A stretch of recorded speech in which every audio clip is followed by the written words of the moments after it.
सबसे पहले हम देख लेते हैं भारत में यूरोपीय कंपनी का जो आगमन काल जो है वो सबसे पहले भारत में जो आते हैं वो आते हैं पुर्तगाल, उसके पश्चात आते हैं डच, फिर आते हैं ब्रिटिश, फिर आते हैं डेनिश, फिर आते हैं फ्रांसीसी और फिर अंत में आते हैं स्वीडिश।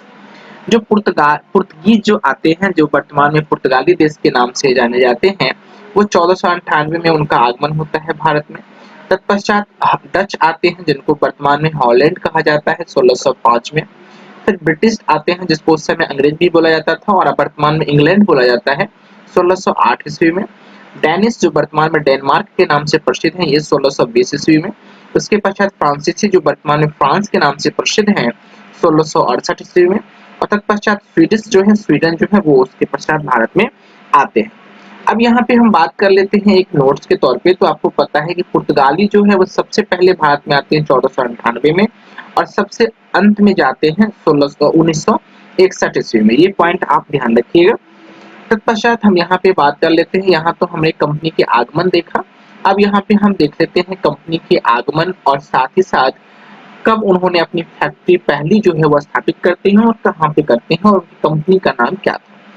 तो जो पहला जो है कंपनी वो है पुर्तगाली ईस्ट इंडिया कंपनी, जो पुर्तगाल देश से संबंधित था। 1498 ईस्वी में इसका भारत आगमन होता है और पहली फैक्ट्री जो है 1503 ईस्वी में कोचीन या फिर कह सकते हैं कोच्चि में स्थापित करते हैं। अंग्रेजी ईस्ट इंडिया कंपनी जो है उसके पश्चात आती है, जो इंग्लैंड या फिर ब्रिटेन से संबंधित थे। इंग्लैंड उस समय और ब्रिटेन अब वर्तमान के 1600 ईस्वी में इनका आगमन होता है और पहली फैक्ट्री जो है वो सूरत में 1613 ईस्वी में ये स्थापित करते हैं। याद रखिएगा। अंग्रेजी ईस्ट इंडिया कंपनी का एक और नाम, मूल नाम जो था वो ये था कि the governor and company of merchant of London trading into the East Indies. ठीक है। उसके पश्चात जो है डच ईस्ट इंडिया कंपनी जो है वो भारत में आगमन होती है। इसकी स्थापना जो है 1602 ईस्वी में होती है और ये हॉलैंड देश से संबंधित थी। वर्तमान में हॉलैंड को हम लोग नीदरलैंड के नाम से जानते हैं और पहली फैक्ट्री मसूलीपट्टनम में स्थापित करते हैं 1620 ईस्वी में। याद रखिएगा, ये फैक्ट्री की जो बात हो रही है तो कहीं ना कहीं ये फैक्ट्री सामान बनाने वाली नहीं थी, बल्कि ये वेयर हाउस थी जहाँ पे सामान आप रख सकते हैं। उसके पश्चात डेनिश ईस्ट इंडिया कंपनी की स्थापना होती है। ये डेनमार्क से संबंधित है। 1616 में ये भारत आगमन होती है और 1620 ईस्वी में पहली फैक्ट्री खोलते हैं त्रावणकोर में। ठीक है। तत्पश्चात जो है फ्रांसीसी ईस्ट इंडिया कंपनी जो है वो भारत में उनका आगमन होता है और ये फ्रांसीसी ईस्ट इंडिया कंपनी को एक और नाम से जाना जाता है कंपनी डेज इंडीज ओरिएंटलिस। ये फ्रांस से संबंधित है। 1664 ईस्वी में जो है इनका भारत आगमन होता है और सूरत में ये पहली फैक्ट्री स्थापित करते हैं 1668 ईस्वी में। तत्पश्चात स्वीडिश ईस्ट इंडिया कंपनी जो है वो भारत में आगमन होता है उनका और ये स्वीडन देश से संबंधित है। इनकी स्थापना 1731 ईस्वी में होती है और चीन में यह अपना केंद्र बनाते हैं भारत में। ठीक है। उसके पश्चात हम बात कर लेते हैं थोड़ा पुर्तगाली के बारे में। प्रथम पुर्तगाली एवं प्रथम यूरोपीय यात्री जो वास्को डी गामा थे, वो मई 1498 ईस्वी में अहमद इब्न मजीद नामक गुजराती पथ प्रदर्शक की सहायता से कालीकट केरल नामक बंदरगाह पर पहुंचते हैं। मतलब ये कह रहा है कि सबसे पहले जो है वास्को डी गामा नाम के जो एक नाविक थे, वो मई 1498 ईस्वी में एक भारत के एक यात्री थे गुजरात के, अहमद इब्न मजीद नामक, उनकी सहायता से जो है ये रास्ता, मतलब इनको ये रास्ता बताते हैं गुजराती नाविक, उनकी सहायता से केरल के कालीकट पे पहुंचते हैं। और ये केरल का कालीकट जो है क्या है, एक बंदरगाह था और बंदरगाह आपको पता है जहाँ पे जहाज रुका करते हैं उसको बंदरगाह बोलते हैं। 1505 ईस्वी में फ्रांसिस्को डी अल्मीडा जो है वो भारत के प्रथम गवर्नर या कह सकते हैं प्रथम वायसराय जो है वो बन करके भारत में आते हैं। 1505 ईस्वी में कौन आते हैं, तो फ्रांसिस्को डी अल्मीडा जो है वो भारत में आते हैं और पहला पुर्तगाली वायसराय ये होते हैं। तत्पश्चात 1510 ईस्वी में अल्बुकर्क ने बीजापुर के शासक यूसुफ आदिल शाह से जो है वो गोवा छीन लेते हैं। कौन छीनते हैं, तो अल्बुकर्क जो पुर्तगाली वायसराय थे। अब हम बात कर लेते हैं फ्रांसीसी के बारे में। तो 1764 ईस्वी में फ्रांसीसी कंपनी की स्थापना मंत्री कॉलबर्ट के प्रयासों से फ्रांस के सम्राट लुई 14वें के शासनकाल में जो है वो होता है। तो कब होती है, 1764 ईस्वी में। किसकी सहायता से, तो मंत्री कॉलबर्ट की सहायता से। उस समय वहां के राजा कौन थे, तो लुई 14वां थे। ठीक है। आगे हम देख लेते हैं फ्रेंच ईस्ट इंडिया कंपनी को कंपेन डेज इंडेज ओरिएंटल नाम रखा जाता है, जो हमने अभी यहाँ पर भी बात किया था। ठीक है, फ्रांसिस ईस्ट इंडिया कंपनी के बारे में जो नीचे आप देख रहे हैं। उसके पश्चात जो फ्रांसीसियों का प्रथम भारतीय गवर्नर जो बने थे वो बने थे फ्रैंको मार्टी। ठीक है, 1673 ईस्वी में फ्रांसीसी कंपनी के गवर्नर फ्रैंक मार्टिन ने बोलिकोंड्रोपुरम में के सूबेदार शेर खां लोदी से पुदुचेरी नामक एक गांव जो है वो प्राप्त करते हैं, जिसे कालांतर में हम लोग पौंडीचेरी के नाम से जाना जाता है। उसके पश्चात बॉन्डिवस का युद्ध जो 1760 ईस्वी में होता है, अंग्रेज सेनापति जनरल आयरकूट ने फ्रांसीसी को पराजित कर देते हैं। कब? तो 1660 ईस्वी में। किस युद्ध में? तो बॉन्डिवास के युद्ध में। उसके पश्चात है कर्नाटक का युद्ध, अंग्रेज व फ्रांसीसी के मध्य जो है वो लड़ा गया था।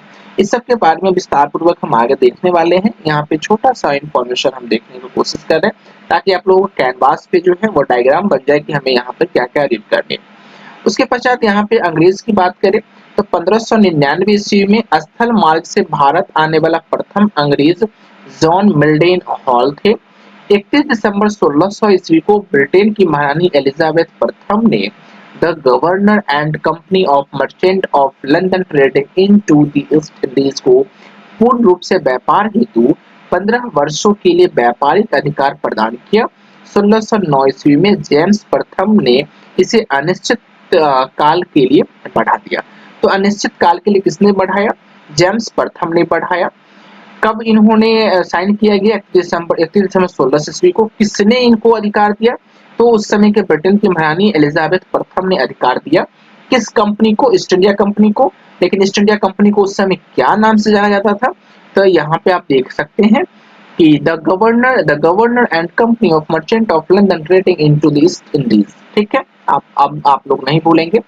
1608 ईस्वी में ब्रिटेन के राजा जेम्स प्रथम के दूत के रूप में कैप्टन हॉकिंस सम्राट जो है वो अकबर के दरबार में पत्र लेकर जहांगीर के दरबार आगरा पहुंचते हैं। सम्राट अकबर के नाम पत्र लेकर जहांगीर के दरबार में पहुंचते हैं कौन? 1608 ईस्वी में ब्रिटेन के राजा जेम्स प्रथम के दूत। अब यहाँ पर देखो, ध्यान रखिए कि यहाँ पे मेन पॉइंट क्या है। 1608 ईस्वी में ब्रिटेन के राजा जेम्स प्रथम के दूत के रूप में कौन आते हैं? कैप्टन हॉकिंस आते हैं। लेकिन वो किस सम्राट के नाम से पत्र होता है? अकबर के नाम से। मतलब आपको पता है कि 1605 ईस्वी के आसपास, मैंने 1605 ईस्वी में जो है अकबर की मृत्यु हो जाती है। तो ये शायद अकबर के लिए ही लेटर था, लेकिन अकबर मृत्यु हो प्राप्त कर गए थे। इस वजह से उनके बेटा अकबर के बाद जहांगीर शासक बनते हैं। तो जहांगीर के दरबार में जो है लेटर लेकर के पहुंचते हैं। 1615 ईस्वी में टॉमस रॉ ब्रिटेन के राजदूत के रूप में जहांगीर के दरबार में क्या करते हैं? पहुंचते हैं। 1661 ईस्वी में इंग्लैंड के सम्राट चार्ल्स द्वितीय का विवाह जो है पुर्तगाली राजकुमारी कैथरीन से होता है। फलस्वरूप चार्ल्स को बॉम्बे जो है उपहार में मिल जाता है। कब मिलता है? तो 1661 में मिलता है।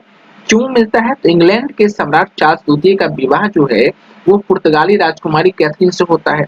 और आपको पता है कि पुर्तगाली जो है वो गोवा पर अधिकार कर लिए थे। ठीक है, तो इसलिए गोवा पुर्तगाल के पास था। लेकिन जो दावरी सिस्टम होती है, दहेज प्रथा होती है, उसके तौर पे जो है वो किनको दे दिया गया? ब्रिटेन वाले को दे दिया। किसने दे दिया? पुर्तगाल वाले ने दे दिया। ईस्ट इंडिया कंपनी ने 1668 ईस्वी में 10 पाउंड प्रति वर्ष के किराए पर चार्ल्स द्वितीय से मुंबई को प्राप्त कर लिया। किसने किया? तो ईस्ट इंडिया कंपनी ने 1668 ईस्वी में, 1661 ईस्वी में उसको गिफ्ट दिया। 1668 में ये जो है सो अधिकार प्राप्त, एक तरह से बोल सकते हैं लीज पर। किसने ले लिया? तो ब्रिटिश ईस्ट इंडिया कंपनी ने ले लिया। कितने पाउंड प्रति वर्ष पे?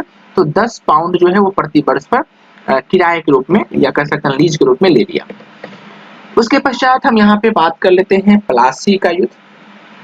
प्लासी का युद्ध जो है वो 23 जून 1757 के दिन होता है। इनके मध्य में होता है। तो बंगाल के नवाब सिराजुद्दौला और अंग्रेज के सेनापति उस समय थे रॉबर्ट क्लाइव के मध्य जो है वो युद्ध ये होता है। इसका परिणाम यह होता है कि अंग्रेज विजय हो जाते हैं और रॉबर्ट क्लाइव जीत जाते हैं। सिराजुद्दौला जो है वो हार जाते हैं। विशेष की अगर हम बात करें तो भारत में ब्रिटिश साम्राज्य की नींव जो है वो यहीं पर रखी जाती है। तत्पश्चात एक और युद्ध होता है बक्सर का युद्ध। बक्सर का युद्ध जो है वो होता है 22 अक्टूबर 1764 ईस्वी को। और किनके मध्य में होता है, तो बंगाल के नवाब मीर कासिम, अवध के नवाब शुजाउद्दौला और दिल्ली सम्राट के मुगल शासक जो थे शाह आलम द्वितीय। ये तीनों के जो सेना है, मतलब मान लो ये तीन सेना है और ये तीनों सेना किस सेना से लड़ रही है, तो अंग्रेज या फिर उस समय कैसे अंग्रेज के सेनापति जो थे वो हेक्टर मुनरो जो थे, उनसे ये लड़ाई लड़ रही है। अब देखिए यहाँ पर ये तीनों सेना मिल करके जो है वो एक से लड़ाई कर रही है, और किससे लड़ाई कर रही है, तो अंग्रेज से। फिर भी आप कह सकते हैं कि यहाँ पे तो अंग्रेज जितना मैंने ये तीन वाले हैं तो ये जीतना चाहिए, लेकिन ये लोग हार जाते हैं और ये कौन जीतते हैं, अंग्रेज जो है हेक्टर मुनरो के नेतृत्व में वो जीत जाते हैं। इसके परिणाम क्या हुआ, अंग्रेजी विजय जो हमने आपको यहाँ पे बात किया। इसमें विशेष की अगर हम बात करें तो भारत में अंग्रेज की भारत में वास्तविक सत्ता जो है वो स्थापित हो जाती है किस युद्ध के पश्चात, बक्सर युद्ध के पश्चात। क्योंकि आपको पता है इसके पश्चात ही जो है 1765 में जो है वो इलाहाबाद की संधि होती है, आप लोगों ने देखा भी होगा, इसके बारे में भी हम आगे डिस्कस करेंगे। अब देखिए इलाहाबाद की संधि जो है वो रॉबर्ट क्लाइव के द्वारा होती है। इलाहाबाद की जो प्रथम संधि है वो शाह आलम द्वितीय से होती है। कब होती है, तो 12 अगस्त 1765, जैसे कि हमने आपको यहाँ पे कहा 1765। और इलाहाबाद की द्वितीय संधि जो है वो शुजा उद्दौला के साथ होती है। जो शुजा उद्दौला कौन थे, तो अवध के नवाब थे। उनसे कब होती है, 16 अगस्त 1765। 4 दिन का अंतर होता है। पहला संधि मुगल बादशाह के साथ, दूसरा संधि अवध के शासक शुजा उद्दौला के साथ। डेट 4 दिन का अंतर है, ईस्वी से ही है। अब हम बात कर लेते हैं कर्नाटक युद्ध, जिसमें आपको अंग्रेज और फ्रांसीसी के मध्य हुआ था। हमने अभी बात किया था फ्रांसीसी के बारे में, तो हमने वहां पर इस जो दोनों युद्ध का तीनों युद्ध का जो है जिक्र किया था। अब यहाँ पे हम थोड़ा विस्तार पूर्वक देख लेते हैं। जो प्रथम जो युद्ध हुआ था अंग्रेज और फ्रांसीसी के मध्य में, वो 1746 से लेकर के 1748 ईस्वी 2 साल तक होता है। और ये युद्ध का कारण क्या होता है, तो ऑस्ट्रिया के उत्तराधिकारी का युद्ध होता है। ऑस्ट्रिया के उत्तराधिकारी के लिए युद्ध होता है। इसमें संधि होती है एक्सला, और एक्सला सिपेल की संधि जो है वो होती है कब, 1748 ईस्वी में। और इसका जो परिणाम होता है वो अनिर्णित होता है, मतलब यहाँ पर ना कोई जीतता है ना कोई हारता है। तत्पश्चात द्वितीय जो है वो युद्ध होता है 1749 से लेकर के 1754 के मध्य में होता है। और इसमें कर्नाटक के उत्तराधिकारी के लिए युद्ध जो है वो होता है। इसका संधि होता है पौंडीचेरी की संधि 1755 ईस्वी में। उसके पश्चात ये युद्ध समाप्त होता है। इसमें परिणाम यह रहता है कि अंग्रेज मजबूत स्थिति में रहते हैं। ठीक है, अगर ये युद्ध और लंबा चलता तो अंग्रेज में भी जीत सकते थे। उसके पश्चात तृतीय युद्ध हुआ था 1758 से लेकर के 63 के मध्य। इसे हम सप्तवर्षीय युद्ध या फिर कह सकते हैं औपनिवेशिक कारण युद्ध जो है वो, इसके कारण जो है वो युद्ध होता है। इसके तहत जो है वो संधि होती है पेरिस की संधि, जो 1763 ईस्वी में होता है। तो पेरिस की संधि किसके बीच में होता है, अंग्रेज और फिर फ्रांसीसी के मध्य में जो है ये पेरिस की संधि होती है। और इसमें फ्रांस की जो है वो पराजय हो जाती है। ठीक है, तो हमने कर्नाटक के तीनों ओर जो है वो देख लिया। और कर्नाटक के तीनों ओर जो किसके लिए होता है, अंग्रेज और फ्रांसीसी के मध्य में होता है। तीनों युद्ध किस संधि के तहत समाप्त होती है वो हमने यहाँ पर देखा। परिणाम क्या होता है वो हमने यहाँ पर देख लिया। अब हम बात कर लेते हैं आंग्ल मैसूर युद्ध के बारे में। आंग्ल मैसूर युद्ध में जो पहला युद्ध जो है वो होता है 1767 से लेकर के 1769 ईस्वी के बीच में। इसमें मैसूर के शासक कौन होते हैं, तो हैदर अली होते हैं। और बंगाल का गवर्नर उस समय कौन होते हैं, तो लॉर्ड वेरलिस्ट होते हैं। ठीक है, वेल्स्ट। इसके तहत जो संधि होती है वो होती है मद्रास की संधि 1769 ईस्वी। उसके पश्चात जो हम आंग्ल मैसूर युद्ध की बात करें सेकंड की, तो ये होती है 1780 से लेकर के 1784 ईस्वी के मध्य में। उस समय भी जो मैसूर के शासक होते हैं वो है हैदर अली। और उस समय बंगाल का जो गवर्नर होते हैं वो होते हैं वारेन हेस्टिंग। ठीक है, इसके तहत जो संधि होती है वो होती है मंगलोर की संधि 1784 ईस्वी में होती है। हैदर अली की इसमें जो क्या होती है, मृत्यु। उसके पश्चात तृतीय आंग्ल मैसूर युद्ध होता है 1790 से लेकर के 1792 के बीच में। उस समय जो मैसूर के शासक होते हैं वो होते हैं टीपू सुल्तान। और टीपू सुल्तान का एक शब्द है जो 100 दिन चूहे की तरह जीने से अच्छा है कि एक दिन शेर की तरह जिया जाए। तो उस समय जो बंगाल के गवर्नर होते हैं वो हो जाते हैं लॉर्ड कार्नवालिस। ठीक है, और श्रीरंगपट्टनम की संधि होती है 1792 ईस्वी में। इसके साथ ही यह युद्ध समाप्त होती है। चतुर्थ आंग्ल मैसूर जो युद्ध होती है वो होती है 1799 ईस्वी में। और टीपू सुल्तान इसमें मैसूर के शासक होते हैं। लॉर्ड वेलेस्ली जो है उस समय बंगाल के गवर्नर होते हैं। और मैसूर की गद्दी पर आयडार वंश के एक बालक कृष्णराज बैठा और टीपू सुल्तान की मृत्यु जो है इसमें हो जाती है। तो टीपू सुल्तान के जो पिताजी थे हैदर अली, उनकी मृत्यु कब होती है? तो 84 के बीच में, और इनकी मृत्यु कब होती है? 1799 के बीच में। अब यहाँ पे बात कर लेते हैं हम आंग्ल मराठा युद्ध के बारे में। जो इसमें आंग्ल मराठा युद्ध जो है, वो युद्ध में प्रथम जो आंग्ल मराठा युद्ध होता है वो होता है 1775 से लेकर के 1782 के मध्य में। इसके तहत जो संधि होती है वो होती है सालवाई की संधि 1782 ईस्वी में। इसका जो परिणाम होता है वो होता है अंग्रेजों को सालसेट तथा एलिफेंटा द्वीप प्राप्त होता है और माधव राव नारायण पेशवा बना तथा राघवों की पेंशन जो है वो दी जाती है। द्वितीय आंग्ल मराठा युद्ध के बारे में अगर हम बात करें तो ये होती है 1803 से लेकर के 1806 ईस्वी तक।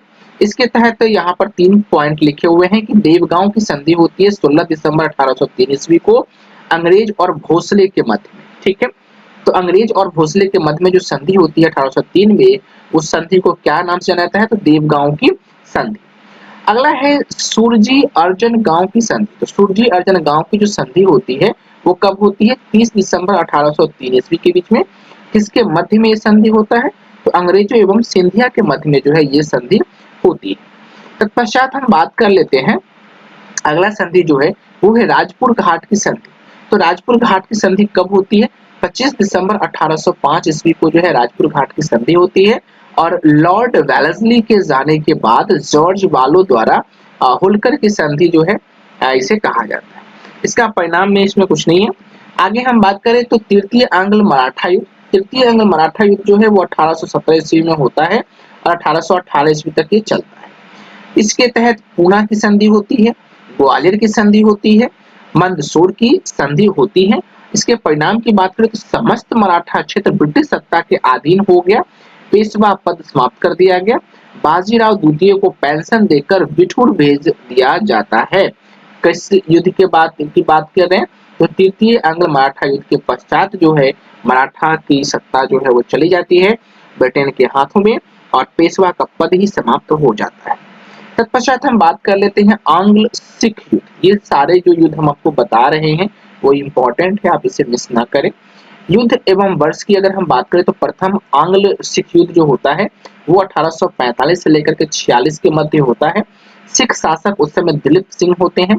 वजीर की बात करें तो लाल सिंह, सेनापति की बात करें तो तेजा सिंह उस समय होते हैं और उस समय गवर्नर जनरल की अगर हम बात करें तो लॉर्ड हार्डिंग होते हैं। संधि जो होता है वो लाहौर की संधि होता है और परिणाम स्वरूप अगर देखा जाए तो अंग्रेजों ने दिलीप सिंह को महाराजा की पदवी दी थी। किसने? अंग्रेजों ने। किसको दी? दिलीप सिंह को। उसके पश्चात महाराजा की पदवी दी थी, ये भी ध्यान रखिएगा। द्वितीय जो आंग्ल सिख जो युद्ध होता है वो होता है 1848 से लेकर के 49 के मध्य में। उस समय जो सिख शासक होते हैं वो भी होते हैं दिलीप सिंह ही और उस समय जो गवर्नर जनरल होते हैं वो होते हैं लॉर्ड डलहौजी। इसका जो संधि होता है इस युद्ध के समय वो होता है अमृतसर की संधि और दिलीप सिंह से कोहिनूर हीरा लेकर के ब्रिटिश ताज के पास जो है वो भेज देता है और ये जो कोहिनूर हीरा है वो अभी भी कहीं ना कहीं ब्रिटिश ताज में ही आपको देखने को मिलेगा। अब हम यहाँ पे बात कर लेते हैं गवर्नर, फिर गवर्नर जनरल, फिर हम बात करेंगे वायसराय के बारे में। तो सबसे पहले जो है हम यहाँ पर बात कर लेते हैं गवर्नर जनरल के बारे में।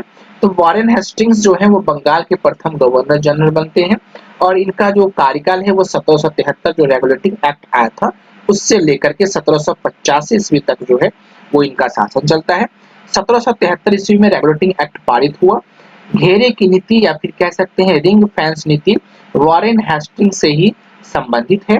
कलकत्ता में सुप्रीम कोर्ट सर्वोच्च न्यायालय की स्थापना इन्हीं के कार्यकाल में होता है क्योंकि आपको पता है 1773 का जो रेगुलेटिंग एक्ट आया था उसी के तहत जो है वो कलकत्ता में सुप्रीम कोर्ट की स्थापना की गई थी अगले ही वर्ष 1774 ईस्वी में। ठीक है, तो इसके तहत उसके अगला जो है वो प्रथम आंग्ल मराठा युद्ध जो है इन्हीं के कार्यकाल में होता है 1775 से लेकर के 82 के बीच में। द्वितीय आंग्ल मैसूर युद्ध होता है 1780 से 84 के बीच में इन्हीं के समय में और सालवाई की जो संधि होती है 1782 में ये भी इन्हीं के समय में।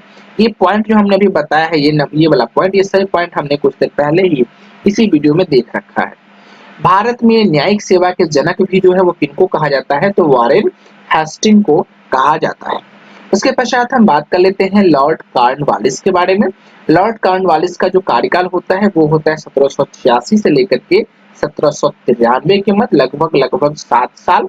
तृतीय आंग्ल मैसूर युद्ध जो है वो 1790 से लेकर जो 92 तक होती है, और श्रीरंगपट्टनम की संधि 1792 में जो होती है, ये इन्हीं के कार्यकाल में होता है। अस्थाई बंदोबस्त जो है 1793 में इन्होंने ही शुरुआत किया था। किसने? लॉर्ड कॉर्नवालिस ने। कब किया था? तो 1793 ईस्वी में। क्या किया था शुरुआत? तो अस्थाई बंदोबस्त जो है वो शुरुआत करते हैं। 5 अक्टूबर 1805 की अगर हम बात करें, तो कॉर्नवालिस की मृत्यु गाजीपुर उत्तर प्रदेश में हो जाती है, और वहीं पर उनका कब्र भी जो है वो स्थित है। तो कहाँ पे? तो कॉर्नवालिस की मृत्यु। उसके बाद भारत में सिविल सेवा एवं पुलिस सेवा के जनक अगर किसी को कहा जाता है, तो वो लॉर्ड कॉर्नवालिस को ही माना जाता है। तो अभी आपने 2 पॉइंट देखा है, एक तो भारत का न्यायिक सेवा के जनक वॉरेन हेस्टिंग को, भारत में सिविल सेवा का और पुलिस सेवा के जनक तो लॉर्ड कॉर्नवालिस को। इनकी मृत्यु कब होती है? 1805 ईस्वी में। इनका जो है सो कब्र कहाँ है? तो यही उत्तर प्रदेश में। ठीक है। आगे हम बात कर लेते हैं लॉर्ड वेलेस्ली के बारे में। इनका जो कार्यकाल है वो 1798 से लेकर के 1805 ईस्वी तक चलता है। सहायक संधि की शुरुआत जो है 1798 में इनके कार्यकाल में होता है। हैदराबाद की अगर हम बात करें तो 1798 और 1800 ईस्वी में। मैसूर जो है 1799 ईस्वी से 1799 ईस्वी, तंजौर 1799, अवध 1801, पेशवा 1802, भोसले 1803, सिंधिया 1804। ठीक है। सहायक संधि जो है इनके द्वारा की जाती है। उसके पश्चात हम बात कर लेते हैं यहाँ पे चतुर्थ आंग्ल मैसूर युद्ध जो है 1799 ईस्वी की, एवं वशिन की संधि 1802 ईस्वी में, वो इन्हीं के कार्यकाल में होती है, लॉर्ड वेलेस्ली के कार्यकाल में। अब हमें बताइए कि आंग्ल मैसूर युद्ध की अगर बात 1799 ईस्वी में, तो इसमें किस शासक की मृत्यु हुई थी? आप हमें कमेंट सेक्शन में बता सकते हैं। द्वितीय आंग्ल मराठा युद्ध जो है 1803 से 1805 की मध्य जो होती है, वो इन्हीं के कार्यकाल में होता है। कोलकाता में फोर्ट विलियम कॉलेज की स्थापना जो है वो भी इन्हीं के कार्यकाल में किया जाता है। अगला है लॉर्ड हेस्टिंग। 1813 से लेकर के 1823 ईस्वी के मध्य में इनका कार्यकाल है। तृतीय अंग मराठा युद्ध 1817 से लेकर के 19 के मध्य जो होता है वो इन्हीं के कार्यकाल में, और उसके के बाद जो है हस्तक्षेप की नीति भी लागू हुई। 1818 ईस्वी में पेशवा की पद की समाप्ति होती है इन्हीं के कार्यकाल में। आंग्ल नेपाल युद्ध होता है 1814 से 16 के बीच में इन्हीं के कार्यकाल में। बम्बे एवं मद्रास में रैयतवाड़ी व्यवस्था को टॉमस मुनरो द्वारा लागू किया जाना जो 1820 में होती है, वो इन्हीं के कार्यकाल में होती है। अवध एवं उत्तर पश्चिम राज्यों प्रांतों में महलवाड़ी व्यवस्था को लागू करना भी वो इन्हीं के कार्यकाल में होती है। अगला जो हम बात कर लेते हैं वो है लॉर्ड विलियम बेंटिक के बारे में, जिनका कार्यकाल 1828 से लेकर के 1835, लगभग 7 साल का कार्यकाल जो इनका चलता है। बंगाल के अंतिम गवर्नर जनरल एवं भारत के प्रथम गवर्नर जनरल अगर कोई है तो वो है लॉर्ड विलियम बेंटिक। इन्हीं को ये दोनों पदवी जो है वो प्राप्त है, अंतिम गवर्नर जनरल का और प्रथम भारत के गवर्नर जनरल का। 1829 ईस्वी में नियम 17 द्वारा सती प्रथा का उन्मूलन जो है वो इन्हीं के कार्यकाल में होता है। उन्मूलन का मतलब होता है समाप्ति। ठीक है। वो समाप्ति जो है वो इन्हीं के कार्यकाल में होती है। 1833 ईस्वी में चार्टर एक्ट द्वारा बंगाल के गवर्नर जनरल को भारत का गवर्नर जनरल जो है वो बना दिया जाता है, और देख रहे हैं 1833 जो है वो इन्हीं के कार्यकाल में आती है। इस प्रकार 1833 में भारत का पहला गवर्नर जनरल जो है वो लॉर्ड विलियम बेंटिक बनते हैं, और उनको ही ये खिताब से नवाजा गया। बेंटिक ने कर्नल स्लीमैन की सहायता से 1830 ईस्वी में ठगी प्रथा को जो है वो क्या करते हैं? समाप्त कर देते हैं। उसके पश्चात हम बात कर लेते हैं लॉर्ड एलन गरो के बारे में, जो 1842 से लेकर के 1844 तक इनका कार्यकाल 2 वर्षों का होता है। प्रथम आंग्ल अफगान युद्ध समाप्त होता है, और सिंध को 1843 ईस्वी में पूर्ण रूप से ब्रिटिश साम्राज्य में मिला लिया गया। 1843 ईस्वी में दास प्रथा का उन्मूलन होता है, और उसके पश्चात 1843 में एक्ट वी द्वारा, ठीक है, तो 1843 ईस्वी में एक्ट वी के द्वारा किस चीज की उन्मूलन किया जाता है? खत्म किया जाता है, तो दास प्रथा को उन्मूलन किया जाता है या फिर समाप्ति किया जाता है। अब हम बात कर लेते हैं लॉर्ड डलहौजी के बारे में। लॉर्ड डलहौजी का कार्यकाल 1848 से लेकर के 1856 ईस्वी के मध्य में होता है।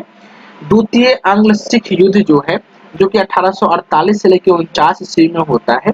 29 मार्च 1849 को पंजाब द्वारा अंग्रेजी राज्य में विलय होता है। कोहिनूर हीरा महारानी विक्टोरिया को भेज दिया जाता है। ये किनके कार्यकाल में ये घटनाएं घट रही हैं? लॉर्ड डलहौजी के कार्यकाल में ये घटनाएं सब घट रही हैं। फिर अगर हम बात करें व्यक्तिगत सिद्धांत के अंतर्गत विलय किए गए राज्य की अगर हम बात करें, तो सतारा को विलय किया गया था 1848 ईस्वी में।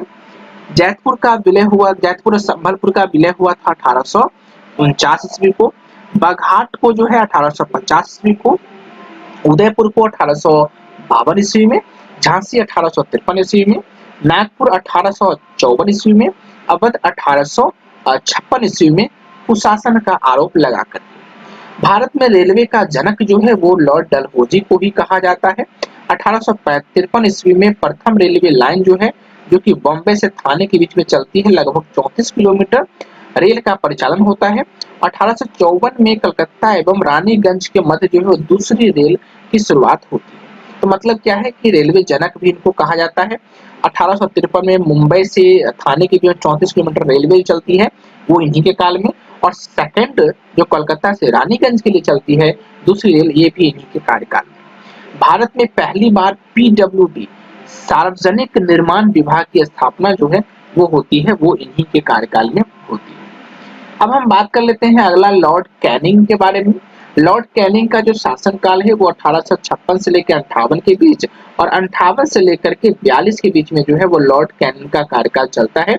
यहाँ पे आप देखेंगे भारत का अंतिम गवर्नर जनरल अगर कोई थे तो वो लॉर्ड कैनिंग थे, और प्रथम वायसराय जो थे वो भी लॉर्ड कैनिंग ही होते हैं, क्योंकि 1857 की क्रांति जो है वो इन्हीं के कार्यकाल में होता है। 1857 की प्रथम स्वतंत्रता संग्राम इन्हीं के कार्यकाल में, जैसा कि हमने आपको कहा। 1857 में कोलकाता, बॉम्बे, मद्रास के 3 नए विश्वविद्यालय की स्थापना जो है वो होता है इनके कार्यकाल में। कंपनी के शासन का अंत हो जाता है, क्योंकि 1858 के भारत शासन अधिनियम के द्वारा। फिर मुगल सम्राट के पद को भी क्या कर दिया जाता है? समाप्त कर दिया जाता है। और उस समय जो है बहादुर शाह जफर द्वितीय जो है वो मुगल साम्राज्य रहते माने थे। उसके पश्चात हम बात कर लेते हैं लॉर्ड मेयो के बारे में। लॉर्ड मेयो का जो कार्यकाल है वो 1869 से लेकर के 1872 ईस्वी तक होता है। 1871 ईस्वी में पुरातत्व सर्वेक्षण विभाग जो है वो बनाया जाता है इनके शासनकाल में। 1865 ईस्वी में कोलकाता, बॉम्बे एवं मद्रास में उच्च न्यायालय की स्थापना जो है वो की जाती है। साथ ही साथ भारत में प्रथम जनगणना लॉर्ड मेयो के कार्यकाल में ही होती है 1872 ईस्वी में। ठीक है, तो लॉर्ड मेयो के बारे में जो इम्पोर्टेंट पॉइंट है वो हमने यहाँ पर दिखा दिया। इससे बाहर क्वेश्चन नहीं आती है। ये जो भी इम्पोर्टेंट पॉइंट हम आपको सब बोल रहे हैं, गवर्नर जनरल, भारत का गवर्नर जनरल, फिर वायसराय के बारे में, इतना आप लोग लिख लीजिए अगर नोट्स में है तो, नहीं तो आप लोग ये वीडियो को सेव कर लें। तत्पश्चात आप कभी कभी टाइम मिले तो आप इसको देख लीजिए। ठीक है, वीडियो को सेव कर लें। नॉर्मली अगर आपको सेव नहीं करना आता तो आप डायरेक्ट यहाँ पर यूट्यूब वीडियो डाउनलोड या किसी भी वेबसाइट पे वहां पर लिंक डालिएगा तो ये डाउनलोड ऑप्शन में दिख जाएगा। उसके पश्चात वहां से आप डाउनलोड कर सकते हैं।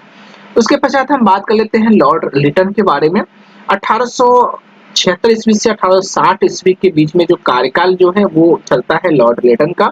1878 ईस्वी में रिचर्ड स्ट्रेची की अध्यक्षता में प्रथम अकाल आयोग की जो है वो नियुक्ति की जाती है।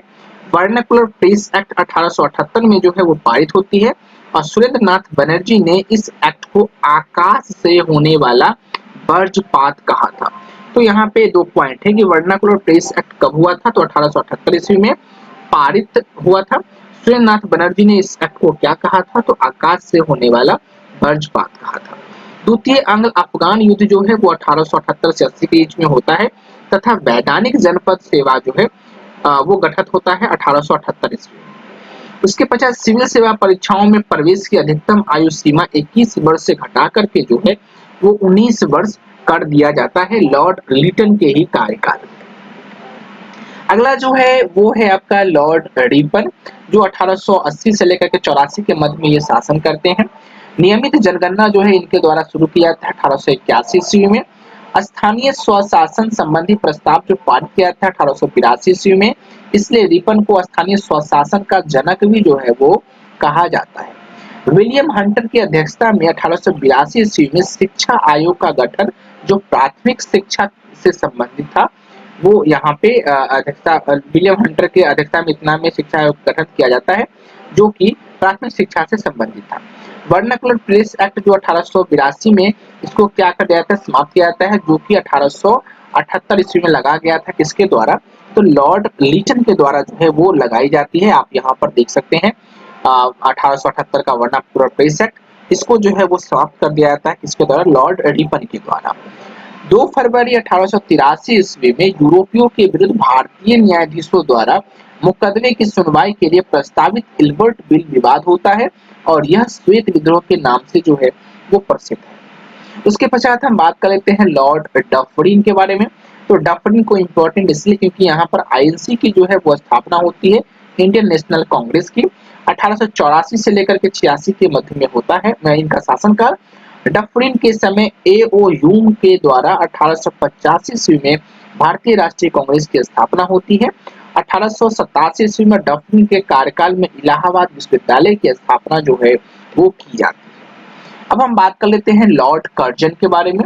लॉर्ड कर्जन 1899 से लेकर के 1905 ईस्वी तक जो है इनका कार्यकाल होता है। लॉर्ड कर्जन के कार्यकाल में गठित जो आयोग थी, उसके बारे में अगर हम देखें तो 1900 ईस्वी में अकाल आयोग की स्थापना होती है, और उस समय उनके अध्यक्ष सर एंटोनी मैकडोनाल्ड रहते हैं। 1901 की अगर हम बात करें तो सिंचाई आयोग की स्थापना होता है। उस समय जो उनके अध्यक्ष थे वो थे सर कॉलिन स्टॉकमैन। ये सब इम्पोर्टेंट नहीं है, बट ये जो आयोग और ईस्वी जो है वो आपके लिए इम्पोर्टेंट है। 1901 में रेलवे आयोग की स्थापना होती है। उस समय थॉमस रॉबर्टसन होते हैं अध्यक्ष। 1902 ईस्वी में पुलिस आयोग की स्थापना होती है। एंड्रयू फ्रेजर जो है वो अध्यक्ष होते हैं। 1902 ईस्वी में विश्वविद्यालय आयोग की स्थापना होती है, और सर थॉमस रेले जो है वो अध्यक्षता संभालते हैं। 19 जुलाई 1905 ईस्वी को कर्जन ने शिमला में बंगाल विभाजन की घोषणा की, और सितंबर 1905 में ब्रिटिश सम्राट ने इसकी स्वीकृति जो है वो दे दी। उसके पश्चात हम बात कर लेते हैं लॉर्ड मिंटो द्वितीय के कार्यकाल के बारे में। तो उनका कार्यकाल 1905 से लेकर के 1910 लगभग 5 साल का होता है। 1907 ईस्वी में सूरत अधिवेशन में कांग्रेस का विभाजन होता है इनके कार्यकाल में, और मॉर्ले मिंटो सुधार के तहत पहली बार मुसलमानों के लिए पृथक मताधिकार तथा पृथक निर्वाचन क्षेत्रों की जो है स्थापना की जाती है। तो 1919 का जो कानून आता है उसको हम क्या बोलते हैं? मार्ले मिंटो जो सुधार है, या उसको हम वो बोलते हैं। इसी तरह क्या किया गया? तो मुसलमानों के लिए पृथक निर्वाचन क्षेत्र घोषित किया गया, और पृथक जो है मताधिकार का भी जो है सो दिया गया। उसके पश्चात लॉर्ड हार्डिंग द्वितीय की बात करें तो इनका कार्यकाल 1910 से लेकर के 1916 के मध्य होता है। द्वितीय दिल्ली दरबार में बंगाल विभाजन को जो है वो रद्द किया जाता है। जो आपने ऊपर देखा कि बंगाल का विभाजन जो है वो स्वीकृति की जाती है। ठीक है, बंगाल विभाजन 1905 ईस्वी में जो यहाँ पे क्या करता है, उसको रद्द कर दिया जाता है, और राजधानी कोलकाता से दिल्ली हस्तांतरित करने की घोषणा जो है की जाती है 1911 ईस्वी में। ये किसके कार्यकाल में हो रही है? तो लॉर्ड हार्डिंग के कार्यकाल में हो रही है, लॉर्ड हार्डिंग द्वितीय के। 1912 ईस्वी में दिल्ली जो है भारत की राजधानी बन जाती है, और 23 दिसंबर 1912 ईस्वी को दिल्ली में लॉर्ड हार्डिंग पर बम फेंका गया। इस कांड में भाई बाल मुकुंद को फांसी की सजा जो है वो दी जाती है। अगला जो है वो है आपका लॉर्ड चैम्सफोर्ड, जो 1916 से लेकर के 1921 ईस्वी तक जो है इनका कार्यकाल चलता है। 20 अगस्त 1917 ईस्वी में सुधारों की घोषणा जो है वो मॉन्टेगी चैम्सफोर्ड घोषणा के नाम से प्रसिद्ध होता है। उसके पश्चात हम बात कर लेते हैं लॉर्ड रीडिंग। लॉर्ड चैम्सफोर्ड के कार्यकाल में इतना ही घटना घटी थी, इसलिए हमने इतना ही पॉइंट रखा है। बेवजह की उतनी सारी जो है नोट्स करने की कोई जरूरत नहीं है। लॉर्ड रीडिंग के बारे में बात करें तो इनका कार्यकाल 1921 से लेकर के 1926 के मध्य में होता है, और यह एकमात्र यहूदी वायसराय भारत के रहते हैं। 1922 ईस्वी में सर्वप्रथम आईसीएस की परीक्षा लंदन एवं इलाहाबाद में आयोजित होता है। आईसीएस मतलब होता था इंडियन सिविल सर्विस। 1 अक्टूबर 1926 ईस्वी को लोक सेवा आयोग की स्थापना जो है वो इनके कार्यकाल में की जाती है। उसके पश्चात हम बात कर लेते हैं लॉर्ड इरविन के बारे में। तो लॉर्ड इरविन का जो कार्यकाल है वो 1926 से लेकर के 1931 के मध्य होता है। देशी रियासतों के संबंध में 1927 ईस्वी में हार्टोग वल्टर समिति की नियुक्ति की जाती है। कब? 1927 ईस्वी में देशी रियासतें के संबंध में। 3 फरवरी 1928 ईस्वी को साइमन कमीशन जो है वो भारत पहुंचता है और 5 मार्च 1931 ईस्वी को गांधी इरविन समझौता जो है वो होता है। उसके पश्चात हम बात कर लेते हैं लॉर्ड लिनलिथगो के बारे में, जो 1936 से लेकर के 1944 ईस्वी तक इनका कार्यकाल चलता है। पहला प्रांतीय आम चुनाव जो है वो 1936 से 37 ईस्वी में संपन्न होता है, जिसमें 11 प्रांतों में से 8 प्रांतों में कांग्रेस ने सरकार बनाई और 6 प्रांतों में पूर्ण बहुमत की तथा 2 प्रांतों में गठबंधन की सरकार जो है वो बनाई। 1942 ईस्वी में क्रिप्स मिशन जो है वो भारत आते हैं और गांधी जी ने इसके निर्णय को पोस्ट डेटेड चेक कहा था। ठीक है, गांधी जी ने किसके बारे में कहा था? तो क्रिप्स मिशन के बारे में कहा था। 8 अगस्त 1942 को भारत छोड़ो आंदोलन जो है वो शुरू किया जाता है और जिसमें करो या मरो का नारा जो है वो महात्मा गांधी के द्वारा दिया जाता है। अब हम बात कर लेते हैं लॉर्ड वेवल के बारे में। तो लॉर्ड वेवल का जो कार्यकाल है वो 1944 से लेकर के 1947 ईस्वी के मध्य होता है। शिक्षा सुधार हेतु सार्जेंट योजना 1944 में आती है, इसे फिर कह सकते हैं घोषणा की जाती है। कब? तो 1944 में। कौन सा? तो शिक्षा सुधार हेतु कौन सी योजना आती है? तो सार्जेंट योजना आती है। वेवल योजना 1945 ईस्वी में प्रस्तुत किया गया इन्हीं के कार्यकाल में। 20 फरवरी 1947 ईस्वी को ब्रिटिश प्रधानमंत्री लॉर्ड क्लेमेंट एटली ने घोषणा की कि भारत को जून 1948 में सत्ता सौंप देंगे। कब सौंप देंगे? जून 1948 में। किसने घोषणा किया था? तो ब्रिटिश प्रधानमंत्री लॉर्ड क्लेमेंट ने। लेकिन भारत आजाद कब हो गया? अगस्त में ही। कब? तो 1947 में। लगभग आप मान सकते हैं 8-9 महीना पहले ही जो है वो भारत आजादी प्राप्त कर लेता है। क्यों प्राप्त करता है? वो प्राप्त करते हैं इन महानुभाव के बारे में।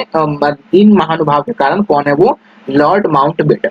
क्योंकि इनको जैसे एक और चीज बनना था, तो लॉर्ड माउंटबेटन ने 1947 से 1948 तक इनका कार्यकाल होता है और लॉर्ड माउंटबेटन ब्रिटिश भारत के अंतिम गवर्नर जनरल एवं वायसराय थे तथा स्वतंत्र भारत के प्रथम गवर्नर जनरल भी जो है वो ये बनाए जाते हैं।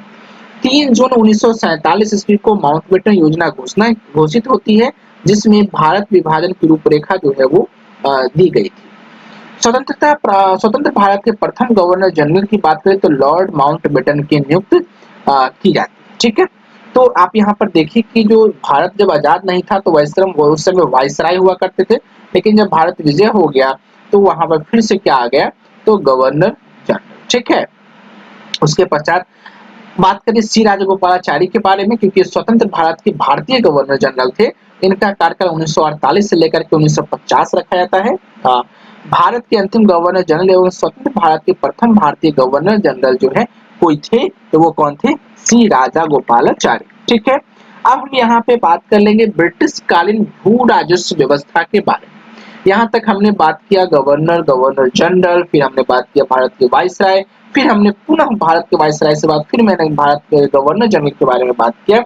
स्वतंत्र भारत के पहले गवर्नर जनरल की अगर हम बात करें तो लॉर्ड माउंटबेटन थे, लेकिन स्वतंत्र भारत के पहले भारतीय गवर्नर जनरल की बात करें तो श्री राजगोपालाचारी थे। अब हम यहाँ पे बात कर लेते हैं ब्रिटिश कालीन भू राजस्व व्यवस्था के बारे में। तो अस्थायी बंदोबस्त या फिर यह कह सकते हैं जमींदारी बंदोबस्त कब आती है? तो 1793 ईस्वी में। किसके द्वारा? तो लॉर्ड कॉर्नवालिस के द्वारा। ये कहाँ कहाँ आती है? तो बंगाल, बिहार, उड़ीसा, उत्तर प्रदेश, बनारस खंड, उत्तरी कर्नाटक। ब्रिटिश भारत का 19% जो है वो भूभाग हुआ। फिर भूमि अधिकृत जमींदार को दिया गया। फिर ब्रिटिश सरकार को राजस्व देने की जिम्मेदारी जो है वो जमींदारी की थी। ब्रिटिश सरकार को राजस्व देने की जिम्मेदारी किसकी हो गई उसके पश्चात? जमींदारों को। ठीक है, उसके पश्चात हम अगर बात करें तो रैयतवाड़ी सिस्टम कब लाई गई थी? तो 1820 ईस्वी में। किसके द्वारा? तो टॉमस मुनरो के द्वारा। कहाँ कहाँ? तो बॉम्बे, मद्रास और असम। ब्रिटिश भारत का 51% भूभाग जो है इसके अंदर। फिर भूमि का मालिक किसान और ब्रिटिश सरकार को राजस्व देने का जिम्मेदारी फिर किसको था? किसानों का था। उसके पश्चात हम बात करें तो महलवारी ये कब आई थी? 1822 ईस्वी में। किसके समय? हॉल्ट मैकेंजी के समय में। उत्तर प्रदेश, मध्य प्रदेश और फिर यहाँ कह सकते हैं पंजाब। ठीक है, उसके पश्चात हम बात कर लेते हैं ब्रिटिश भारत का 30% भूभाग उस समय, फिर भूमि पर गांव का अधिकार होता था, भूमि पर गांव का अधिकार होता था और ब्रिटिश सरकार को राजस्व देने की जिम्मेदारी किसकी थी? तो गांव की मुखिया की थी। ठीक है, तो अभी आपने अस्थाई बंदोबस्त भी देख लिया, रैयतबाड़ी भी देख लिया और महलवारी भी आपने देख लिया। अब जो है अगला जो पॉइंट है वो हम बात करेंगे ब्रिटिश कालीन समितियां के बारे में। ब्रिटिश कालीन जो समितियां है उसमें पहला जो आयोग की अगर हम बात करें तो इनाम आयोग कब आया गया? तो 1852 ईस्वी में। इसके अध्यक्ष कौन थे? इनाम थे। उस समय भारत का वाइसराय कौन थे? तो वो थे लॉर्ड डलहौजी। उद्देश्य क्या था? भूस्वामियों की संपत्ति या फिर कह सकते उपाधियों की जांच करना। ठीक है, उसके पश्चात हम बात कर लें दूसरा आयोग की, तो वो था चार्ल्स वुड डिस्पैच। कब आई जाती है? तो 1854 ईस्वी में। किसने अध्यक्षता की थी? तो सर चार्ल्स वुड ने। अध्यक्ष उस समय वायसराय कौन थे? तो लॉर्ड डलहौजी। भारत की भावी शिक्षा की रूपरेखा तैयार करना जो है इसका उद्देश्य था। उसके पश्चात आते हैं स्ट्रेची आयोग। स्ट्रेची आयोग चलते हैं 1858 ईस्वी में। उस समय के अध्यक्ष कौन थे? तो रिचर्ड स्ट्रेची थे। ठीक है, उसके जो वायसराय थे वो थे आपका लॉर्ड लिटन और इसका उद्देश्य क्या था? अकाल पीड़ितों की सहायता हेतु जो भी थी उसको। उसके पश्चात आता है हंटर आयोग। कब होती है ये हंटर आयोग? तो 1882 ईस्वी में हंटर आयोग आता है। इसके जो अध्यक्ष थे वो कौन थे? तो विलियम हंटर थे। कहीं कहीं देखिए आप जो जो नाम है ना उसी से संबंधित व्यक्ति जो है इनके अध्यक्ष है। तो हंटर आयोग के अध्यक्ष कौन थे? William Hunter. उस समय वायसराय कौन थे? तो लॉर्ड रिपन। और इनका उद्देश्य क्या था? किसका? हंटर आयोग का उद्देश्य क्या था? तो शिक्षा की नीति के पुनर्वलोकन हेतु। ठीक है, तो शिक्षा की जो नीति थी उसका पुनरावलोकन जो है इसके द्वारा की गई थी, हंटर आयोग के द्वारा। उसी के ध्यान में रख करके इसका जो है सो बनाई गई थी इस आयोग को। फिर इसके पश्चात जो अगला आयोग है वो है आपका हर्सेल समिति। ये 1893 में बनती है और इसके अध्यक्ष जो थे वो थे आपका हर्सेल। उस समय वायसराय जो थे वो थे आपका लॉर्ड हैस्डाउन और इसके जो उद्देश्य था वो था आपका टकसाल संबंधी सुझाव देने हेतु। उसके पश्चात अगर हम बात करें आयोग की तो वो थी आपका मैकडोनल आयोग। ये कब आती है? 1900 ईस्वी में। इसके अध्यक्ष कौन थे? तो सर एंटोनी मैकडोनल। और इस समय वायसराय कौन थे? तो लॉर्ड कार्जन। और इसका जो उद्देश्य था वो था दुर्भिक्ष पर स्ट्रेची आयोग की रिपोर्ट पर अपना सुझाव देना। उसके पश्चात मानक्रिक आयोग। मानक्रिक आयोग जो है वो आता है 1901 ईस्वी में। अध्यक्ष कौन थे? तो सर बॉल्विन स्टॉक मानक्रिक थे। उस समय भारत का वायसराय लॉर्ड कार्जन थे और यह आयोग का उद्देश्य था सिंचाई योजना हेतु। ठीक है, अब जो है अब हम आगे की बात कर लेते हैं कुछ और आयोग के बारे में। तो फ्रेजर आयोग जो 1902 ईस्वी में। इसके अध्यक्ष थे सर डब्ल्यू फ्रेजर। उस समय जो वायसराय थे वो थे लॉर्ड कार्टर। इसका उद्देश्य था पुलिस प्रशासन की कार्य पद्धतियों की जांच करना। उसके पश्चात जो अगला आयोग थी वो थी आपकी सैडलर आयोग। इसके जो अध्यक्ष थे वो थे आपका माइकल सैडलर। उस समय जो भारत का वायसराय थे वो थे लॉर्ड चैम्सफोर्ड। इसका उद्देश्य था कलकत्ता विश्वविद्यालय की कार्य प्रणाली की जो है सो देखरेख करना, कार्य प्रणाली और उसके दोषों की जो है वो जांच करना। और हेल्टर आयोग जो है वो आती है कब? 1917 ईस्वी में। उसके पश्चात है आपका बटलर समिति। कब आती है? 1927 ईस्वी में। इसके जो अध्यक्ष थे वो थे आपके हरकोर्ट बटलर। उस समय वायसराय थे लॉर्ड इरविन और इसका जो उद्देश्य था वो था ब्रिटिश परम सत्ता और देशी राज्यों को अच्छे संबंध स्थापित करना। ठीक है, अब हम बात कर लेते हैं धन निकासन के सिद्धांत। ये बहुत इंपॉर्टेंट है, ड्रेन ऑफ वेल्थ थ्योरी। जो प्रतिपादक हैं इसके वो कौन थे? दादा भाई नौरोजी, जिनको हम लोग grand old man of India के नाम से भी जानते हैं। और इनका दो बुक भी है, इंग्लैंड डेब्ट टू इंडिया 1867 ईस्वी में और उसके पश्चात poverty and un British rule in India 1901 ईस्वी नामक पुस्तक। उसके बाद अन्य विचारक की अगर हम बात करें तो रमेश चंद्र दत्ता। इनका जो संबंधित बुक है वो कौन है? Economic history of the Indian नामक पुस्तक। ठीक है, अब हम बात कर लेते हैं 1857 के विद्रोह के बारे में। तो 1857 की विद्रोह जो है वो 29 मार्च 1857 को 34वीं नेटिव इन्फेंट्री बैरकपुर जो पश्चिम बंगाल जिला परगना में कि मंगल पांडे ने अपने सर्जेंट मेजर बा की हत्या कर दी और मेजर सर्जेंट ह्यूसन को गोली मार दी। अब देखिए कि 1857 विद्रोह की यहाँ पे कब बात हो रही है? 29 मार्च 1857 को। कौन सी जो है सो नेटिव इन्फेंट्री के थे? तो 34वीं के थे। कौन थे? तो मंगल पांडे थे। किनको मारा इन्होंने? तो सर्जेंट मेजर को मारा या फिर मेजर सर्जेंट को मारा। ठीक है। उसके पश्चात मंगल पांडे को इसके कारण क्या कर दिया गया? तो 8 अप्रैल 1857 ईस्वी को फांसी दे दी गई। ठीक है। फांसी वैसे थोड़ा सा माने दूरी थी, मतलब इसी डेट को फिक्स नहीं हुई थी, लेकिन विद्रोह के कारण इसी डेट को जिनको फांसी दे दी गई। विद्रोह की शुरुआत जो है वो 10 मई 1857 को मेरठ में शुरू हो जाती है। ठीक है। तो 1857 में ही इनको फांसी दिया गया 8 अप्रैल को, और 10 मई को 1857 में मेरठ पर जो विद्रोह शुरू हो गया मेरठ में। 1857 के सैनिक विद्रोह के समय भारत का जो गवर्नर जनरल थे वो कौन थे? तो लॉर्ड कैनिंग थे। 1857 के सैनिक विद्रोह के समय मुगल शासक बहादुर शाह जफर जो है वो रहते हैं, मुगल शासक बहादुर शाह जफर सेकंड। ठीक है, जिनको हम लोग जफर के नाम से भी जानते हैं। उसके पश्चात हम बात कर ले 1857 की क्रांति के प्रमुख केंद्र के बारे में। तो हम जस्ट ठीक है। तो 1857 की क्रांति के प्रमुख केंद्र की अगर हम बात करें तो दिल्ली के केंद्र के जो भारतीय नायक या फिर कह सकते विद्रोही जो नेता थे वो थे बहादुर शाह द्वितीय। उनके नेतृत्व में बख्श खां जो थे वो थे। विद्रोह जो शुरू हुई थी वो हुई थी 11 में 1857 ईस्वी को। विद्रोह का दमन करता जो उस विद्रोह को जो दमन कर दिया था या शांत कर दिया था वो कौन थे? तो निकलसन हडसन थे। उसके पश्चात जो दमन का तिथि जो है वो है आपका 20 सितंबर 1857। शुरू कब हुई? 11 मई 1857।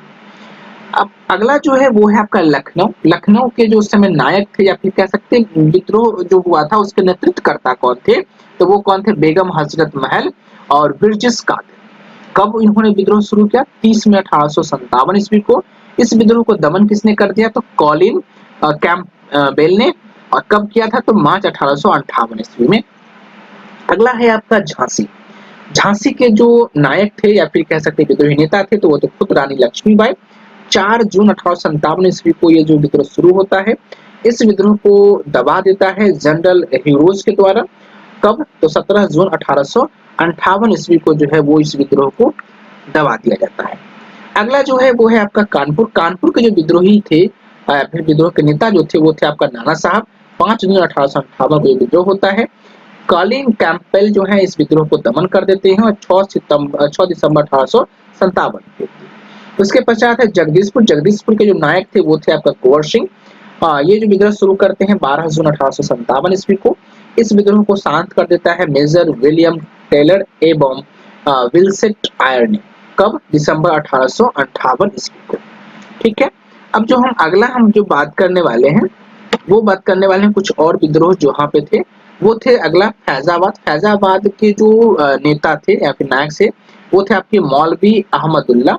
जून 1857 में ये विद्रोह शुरू करते हैं। कैंपबेल के द्वारा यह विद्रोह को दबा दिया जाता है जून 1858। उसके पश्चात जो अगला जो विद्रोह जो जगह था वो था आपका बरेली। बरेली में खान बहादुर खां जो हैं वो आपके उस विद्रोह के नेता थे। जून 1857 ईस्वी को ये शुरू करते हैं। कैंपबेल के द्वारा भी इस विद्रोह को दबा दिया जाता है 1858 ईस्वी के बीच। उसके पश्चात अगला है आपका इलाहाबाद या यूं कह सकते हैं प्रयागराज। उस समय जो विद्रोह के नेता थे वो थे आपका लियाकत अली। जून 1857 में ये विद्रोह शुरू होता है और कर्नल नील के द्वारा 1858 में इसको दबा दिया जाता है। अगला है आपका फतेहपुर। फतेहपुर के जो नायक थे वो थे आपके अजीमुल्ला। 1857 में ये शुरू होता है और जनरल रेनाल्ट के द्वारा 1858 में दबा दिया जाता है। 1857 की विद्रोह से संबंधित पुस्तकें की अगर हम बात करें तो the Indian war of independence जो 1857 पे है वो आपका बी.डी. सावरकर लेखक हैं। अगला जो आपका है पुस्तक वो है the great rebellion Ashok Mehta. और उसके पश्चात सिपाही mutiny and the revolt of 1857 ये आर.सी. मजूमदार जो है इसके लेखक हैं। तो आप देखें यहाँ पर बी.डी. सावरकर जी भी हैं और आर.सी. मजूमदार भी जो है। ठीक है। अगला है आपका सामाजिक एवं धार्मिक सुधार आंदोलन। आई होप कि 1857 की विद्रोह समय जो भी इम्पोर्टेंट पॉइंट थी वो आपको यहाँ पर मिल जाएगी। आप एक बार जो है सो इस पे क्वेश्चन भी बना लीजिएगा। इस पे जो है क्वेश्चन भी हम आप लोगों को देने वाले हैं। ये हिस्ट्री का हमने एंशिएंट जो है वो अपलोड कर ही दिया था। उसके पश्चात मेडिवल भी जो हमने अपलोड कर चुका हूँ। अब जो मॉडर्न जो है वो ये वीडियो है। उसके पश्चात हम इस सब पे जो है वन लाइनर एमसीक्यू भी लेके आएंगे, ऑब्जेक्टिव भी लेकर के आएंगे। सिर्फ हिस्ट्री ही नहीं, हम यहाँ पे पॉलिटी भी, मैथ भी, जो भी इम्पोर्टेंट है। आपको पता है कि 4 पिलर सबसे बड़ा इम्पोर्टेंट है। पहला तो है आपका ज्योग्राफी, दूसरा है आपका हिस्ट्री, तीसरा है आपका पॉलिटी, और चौथा जो है वो आपका है इकोनॉमी। तो हम सभी पे जो है वीडियो लाने वाले हैं। साथ ही साथ वीडियो ही नहीं, क्वेश्चन भी लेके आने वाले हैं, वन लाइनर भी लेकर के आने वाले हैं, और यहाँ पर टेस्ट सीरीज भी है। साथ ही साथ मैथ्स वगैरह भी जो है यहाँ पे पढ़ाई जाएगी, चाहे क्लास 1 to 10 मतलब 5 to 10 हो, या फिर आप कह सकते हैं 12th की आईएससी मैथ हो, फिर कंपटीशन की जो मैथ है वो भी। तो हम शुरू कर लेते हैं। अब बात कर लेते हैं सामाजिक एवं धार्मिक सुधार आंदोलन के बारे में। सबसे पहला हम देख लेते हैं हिंदू सुधार आंदोलन। उसमें पहला बात करें राजा राममोहन राय, जो उन्होंने ब्रह्म समाज की जो स्थापना किया था उनका। तो परिचय है राजा राममोहन राय, 22 मई 1772 ईस्वी को इनका जन्म होता है। 27 सितंबर 1833 को इनका मृत्यु हो जाता है। इनका जन्म स्थल जो है वो है आपका राधानगर, हुगली, बंगाल में। उपाधि की अगर हम बात करें तो राजा की उपाधि इनको देता है मुगल शासक अकबर द्वितीय ने। युग दूत का जो है उपाधि इनको दिया जाता है सुभाष चंद्र बोस के द्वारा। संवैधानिक आंदोलन के जनक जो है वो सुरेंद्र नाथ बनर्जी के द्वारा। भारतीय नवजागरण के अग्रदूत या फिर कह सकते हैं जनक, आधुनिक भारत के पिता, भारतीय राष्ट्रवाद के जनक, नव प्रभात का तारा, अतीत एवं भविष्य के मध्य सेतु, भारतीय जागृति के जनक, नए भारत का मसीहा, प्रथम आधुनिक पुरुष एवं युग पुरुष आदि का सम्मान जो है वो इन्हें प्राप्त है, या फिर कह सकते हैं इन सब नामों की उपाधि के द्वारा इनको जाना जाता है। अगर इनका हम प्रकाशित समाचार पत्र पत्रिकाएं की बात करें तो संवाद कौमुदी बंगला भाषा में थी, ये मिरात उल अखबार अंग्रेजी फारसी में, 1882 ईस्वी में, ब्रह्म निकल मैगजीन। अगले हम प्रमुख पुस्तकें या फिर रचनाएं की बात करें तो आपका तुहफात उल मुवाहिद्दीन, यकेश्वरवादी का उपहार है, 1809 ईस्वी में फारसी भाषा में प्रकाशित हुआ। और प्रीसेंट ऑफ जीसस 1820 ईस्वी में प्रकाशित होता है। स्थापित संस्थाएं की बात करें तो वेदांत सोसाइटी 1816 ईस्वी में कोलकाता में, आत्मीय सभा की स्थापना 1814 से 15 ईस्वी के बीच में कोलकाता में, हिंदू कॉलेज 1817 ईस्वी में कोलकाता में, उसके पश्चात वेदांत कॉलेज 1825 कोलकाता में, और ब्रह्म समाज 1828 ईस्वी में कोलकाता। अगला जो हम बात करेंगे वो है आपका स्वामी दयानंद सरस्वती, एवं इन्होंने आर्य समाज की स्थापना भी किया था। तो हम दयानंद सरस्वती के साथ साथ आर्य समाज के बारे में भी जो हम बात करेंगे। इनका जन्म जो है 12 फरवरी 1824 ईस्वी को होता है। जन्म स्थान है टंकारा, गुजरात में। बचपन का नाम इनका मूल शंकर था। स्थापित संस्था की बात करें तो आर्य समाज की स्थापना 1875 ईस्वी बॉम्बे में ये करते हैं। अगला है इनका नारा था, पहला जो नारा इनका था वो था आपका वेदों की ओर लौटो, भारत भारतीयों के लिए है, स्वराज शब्द का सर्वप्रथम प्रयोग जो है वो इन्हीं के द्वारा किया जाता है। अगला जो हम बात करें वो है आपका उपाधि, भारत का मार्टिन लूथर जो है इनको कहा जाता है। अगला अगर हम पॉइंट की बात करें तो सुधारात्मक कार्य, वेदों का पुनरुत्थान, वेदों वैदिक धर्म की पुनः स्थापना, सामाजिक धार्मिक कुरीतियों का प्रबल विद्रोह जो है वो सुधारात्मक कार्य के रूप में करते हैं।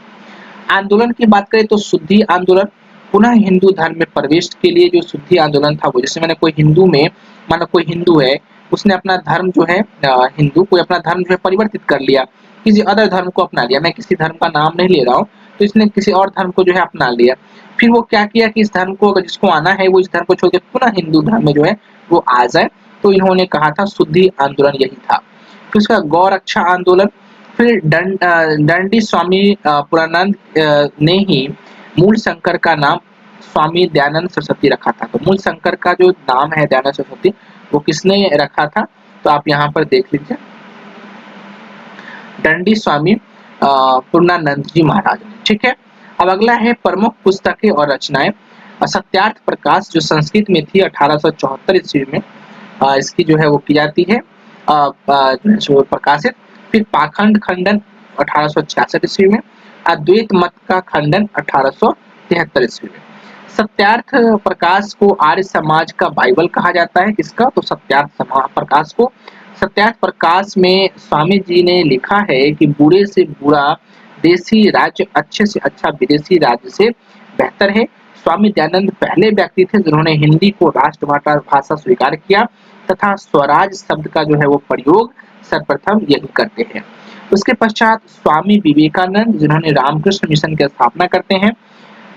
जन्म जो है इनका 12 जनवरी 1863 ईस्वी को होता है कोलकाता में। बचपन का नाम इनका नरेंद्र नाथ दत्त था। पिता इनके विश्वनाथ दत्त हैं, माता इनकी भुवनेश्वरी देवी। गुरु इनके रामकृष्ण परमहंस होते हैं और संस्थापित संस्था जो है वो रामकृष्ण मिशन 1897 वेल्यूर में, जो वेल्यूर आपका कहाँ पे है? तो कर्नाटक, माफिया कलकत्ता। ठीक है। अगला जो बात है वो है हिंदू सामाजिक धार्मिक आंदोलन एवं संगठन। संगठन की बात करें तो एशियाटिक सोसाइटी की स्थापना कब होती है? तो 1774 ईस्वी में। 1784 ईस्वी में किसकी स्थापना होती है? एशियाटिक सोसाइटी की। संस्थापक कौन थे? तो विलियम्स जोन्स थे। संस्थापना कहाँ हुई थी? तो कलकत्ता, बंगाल। युवा बंगाल आंदोलन, इसकी स्थापना 1826 में होती है हेनरी लुई विलियम डेरोजियो के द्वारा, कलकत्ता, बंगाल में। ब्रह्म समाज की स्थापना 1828 ईस्वी में होती है राजा राममोहन के द्वारा, कलकत्ता, बंगाल में। तत्व बोधनी सभा की स्थापना 1839 ईस्वी में होती है देवेंद्रनाथ टैगोर के द्वारा, कलकत्ता, बंगाल में। अगला जो है वो है आपका परमहंस मंडली। परमहंस मंडली के जो स्थापना है परमहंस मंडली की 1840 ईस्वी में गोपाल हरि देशमुख के द्वारा होते हैं और ये बम्बई में होता है। रहनुमाई माज दाइशन सभा की स्थापना 1851 ईस्वी में दादा भाई नौरोजी के द्वारा बॉम्बे में की जाती है। प्रार्थना समाज की स्थापना 1867 ईस्वी में doctor Atmaram Pandurang M G Ranade के द्वारा बॉम्बे में की जाती है। आर्य समाज की स्थापना 1875 ईस्वी में स्वामी दयानंद सरस्वती के द्वारा बॉम्बे में किया जाता है। थियोसॉफिकल सोसाइटी की स्थापना 1875 ईस्वी में madam H P Blavatsky, colonel H S Olcott के द्वारा न्यूयॉर्क में जो है वो इसकी स्थापना की जाती है। अगला जो है वो दक्कन एजुकेशन सोसाइटी की स्थापना 1884 ईस्वी में जी जी आगरकर के द्वारा पूना में किया जाता है। इंडियन नेशनल सोशल कॉन्फ्रेंस 1887 ईस्वी में महादेव गोविंद रनाडे के द्वारा बॉम्बे में किया जाता है। देव समाज की स्थापना 1887 ईस्वी में शिव नारायण अग्निहोत्री के द्वारा लाहौर में किया जाता है। रामकृष्ण मिशन की स्थापना 1897 ईस्वी में स्वामी विवेकानंद के द्वारा बेलूर में किया जाता है और सर्वेंट ऑफ इंडियन सोसाइटी की स्थापना 1905 ईस्वी में गोपाल कृष्ण गोखले के द्वारा बॉम्बे में की जाती है। पूना सेवा सदन 1909 में स्थापना की जाती है किसके द्वारा? श्रीमती रामाबाई रनाडे के द्वारा। कहाँ? तो पूना में। सोशल सर्विस लिंक की स्थापना 1911 ईस्वी में एन एम जोशी के द्वारा बॉम्बे में इसकी स्थापना की जाती है। सेवा समिति 1914 एच एन कुंजरू की जो है सो द्वारा किया जाता है स्थापना इसकी। कहाँ किया जाता था? प्रयागराज, इलाहाबाद। ठीक है। उसके पश्चात हिंदू महासभा की स्थापना 1915 ईस्वी में मदन मोहन मालवीय जी के द्वारा किया जाता है हरिद्वार में। उसके पश्चात वीमेन इंडियन एसोसिएशन की स्थापना 1917 ईस्वी में लेडी सदाशिव अय्यर के द्वारा मद्रास में किया जाता है और विश्व भारती की स्थापना 1921 ईस्वी में रविन्द्रनाथ टैगोर जी के द्वारा कोलकाता में जो है इसकी स्थापना की जाती है। अगला है निम्न जाति आंदोलन एवं संगठन। सत्यशोधक समाज की जो स्थापना है वो आपका है 1873 ईस्वी में ज्योतिबा फुले के द्वारा किया जाता है महाराष्ट्र में। अरब्बी पूरम आंदोलन जो है वो 1818 ईस्वी में होता है। संस्थापक इसके श्री नारायण गुरु होते हैं। स्थान अगर बात करें तो अरब्बीपुर केरल में। ठीक है, अरब्बीपुरम कह सकते हैं, केरल में इसकी स्थापना होती है। श्री नारायण धर्म एवं परिपालन जो योगम है इसकी स्थापना जो है वो 1930 में किया जाता है। श्री नारायण पद्मनाभम पल्पू एवं कुमार आसाम के द्वारा केरल में। उसके पश्चात है आपका डिप्रेस्ड क्लास मिशन सोसाइटी की स्थापना 1906 में की जाती है बी आर सिंधे के द्वारा मुंबई में। बहुजन समाज की स्थापना 1910 में मुकुंद राव पाटिल के द्वारा सतारा महाराष्ट्र में। जस्टिस पार्टी 1915 से 16 ईस्वी में स्थापित की जाती है C N Mudaliar, T M Nair एवं पी त्यागराजन चट्टी के द्वारा मद्रास में। बहिष्कृत हितकर्णी सभा की स्थापना 1924 ईस्वी में डॉक्टर भीमराव अम्बेडकर के द्वारा किया जाता है। कहाँ पे? तो तो बॉम्बे में, या फिर कह सकते हैं वर्तमान के मुंबई में।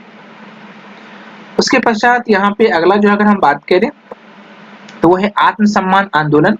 इसकी स्थापना 1920 में की जाती है ईबी रामास्वामी नायर एवं वलीजा नायडू के द्वारा मद्रास में। उसके बाद हरिजन सेवक संघ 1932 में स्थापना किया जाता है महात्मा गांधी जी के द्वारा। कहाँ पे? तो पूना। अगला जो हम बात करने वाले हैं वो बात करने वाले हैं मुस्लिम सामाजिक धार्मिक आंदोलन के बारे में। तो जो आंदोलन था वो था आपका दारुल उलूम अथवा देवबंद आंदोलन। कब स्थापित वर्ष होती है ये आंदोलन होती है? तो 1866 ईस्वी में। इसके संस्थापक की अगर बात करें तो मोहम्मद कासिम ननोतवी एवं राशिद अहमद गंगोही। कहाँ पे? तो देवबंद में। उसके बाद अलीगढ़ आंदोलन वर्ष 1875 में सर सैयद अहमद जी के सर सैयद अहमद खां। कहाँ पे? तो अलीगढ़ में। उसके पश्चात अहमदिया आंदोलन कब होती है? तो 1889 से 90। संस्थापक की बात करें तो मियाँ मिर्जा गुलाम अहमद। स्थान कहाँ है? तो फरीदकोट। उसके पश्चात है नदवातुल आंदोलन। कहाँ है? नदवाह उल उलेमा। कब? 1894 से 95। मौलाना सिबली नुमानी। जगह का नाम संपर्क है आजकल लखनऊ। ठीक है। अब अगला हम बात कर रहे हैं भारतीय महत्वपूर्ण सामाजिक सुधार अधिनियम के बारे में। ठीक है, महत्वपूर्ण सामाजिक सुधार अधिनियम वर्ष 1795 और 1804 ईस्वी में जो अधिनियम है शिशुवध प्रतिबंध अधिनियम किसके समय में आया था? तो लॉर्ड वेलेस्ली के समय में। इसका विषय क्या था? तो शिशुओं को मारने पर रोक लगाना। 1829 ईस्वी में सती प्रथा प्रतिबंध अधिनियम आती है लॉर्ड विलियम बेंटिक के समय। इसका उद्देश्य था सती प्रथा पर प्रतिबंध जो राजा राम मोहन राय के प्रयासों से जो है वो किया जाता है। 1829 में ही बाल विवाह निषेध अधिनियम आता है लॉर्ड विलियम बेंटिक के द्वारा। 18 वर्ष से कम आयु के लड़के के विवाह पर जो प्रतिबंध लगा दिया जाता है।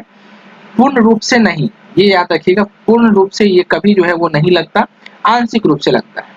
1837 ईस्वी में हिंदू महिला संपत्ति अधिनियम लागू की जाती है और लॉर्ड ऑकलैंड के द्वारा लाया जाता है और हिंदुओं महिलाओं को संपत्ति का अधिकार जो है वो दिया जाता है।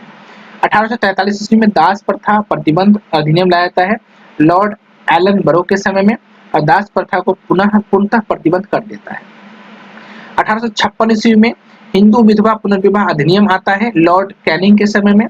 विधवा विवाह को वैध ठहराया गया और ईश्वर चंद्र विद्यासागर के प्रयासों के द्वारा। 1872 ईस्वी में नेटिव मैरिज एक्ट आता है लॉर्ड नॉर्थ बुक के द्वारा अंतरजातीय विवाह की वैधानिक केशव चंद्र सेन के प्रयासों के द्वारा ये होता है। अब यहाँ पर देखिए विधवा विवाह को वैध ठहराया गया किसके द्वारा? तो ईश्वर चंद्र विद्यासागर के प्रयासों के द्वारा। किस अधिनियम के द्वारा? तो हिंदू विवाह पुनर्विवाह अधिनियम के द्वारा लॉर्ड कैनिंग के समय में। और यहाँ पर 1872 में नेटिव मैरिज एक्ट के द्वारा क्या हुआ गया? अंतरजातीय विवाह को वैधानिक दिया गया। मतलब आप अगर हिंदू हो तो आप क्या कर सकते हो? मुस्लिम से भी कर सकते हो, या फिर हिंदू में ही बहुत सारे जाति होते हैं, सब कास्ट होते हैं, एक कास्ट से दूसरे कास्ट में शादी किया गया तो ये हो जाता है अंतरजातीय। उसके बाद 1891 ईस्वी में एज ऑफ कंसेंट एक्ट लाया गया है लॉर्ड लेस्ली के शासनकाल में। इसके तहत लड़की की सहमति की आयु जो है 10 वर्ष से बढ़ा करके 12 वर्ष कर दिया जाता है और बहराम जी मालावारी के प्रयासों के द्वारा। अगला जो हम बात करें वो बात कर लेते हैं 1930 ईस्वी के घटनाक्रम में। 1930 ईस्वी में क्या आता है? शारदा एक्ट आता है लॉर्ड इरविन के समय में।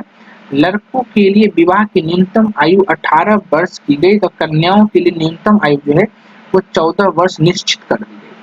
और 1931 ईस्वी में बाल विवाह निषेध अधिनियम लाया गया है लॉर्ड इरविन के काल में।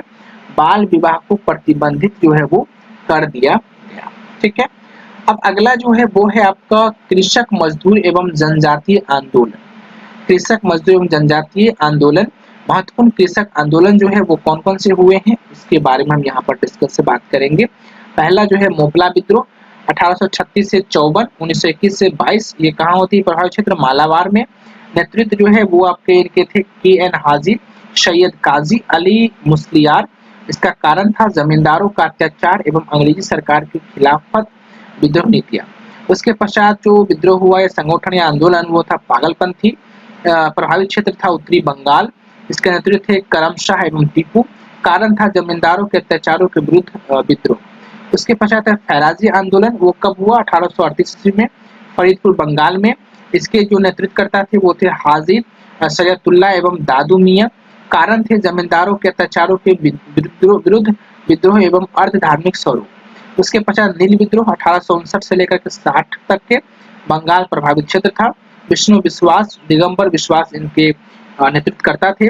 किसानों के से बलपूर्वक नील की खेती करवाना जो है इनका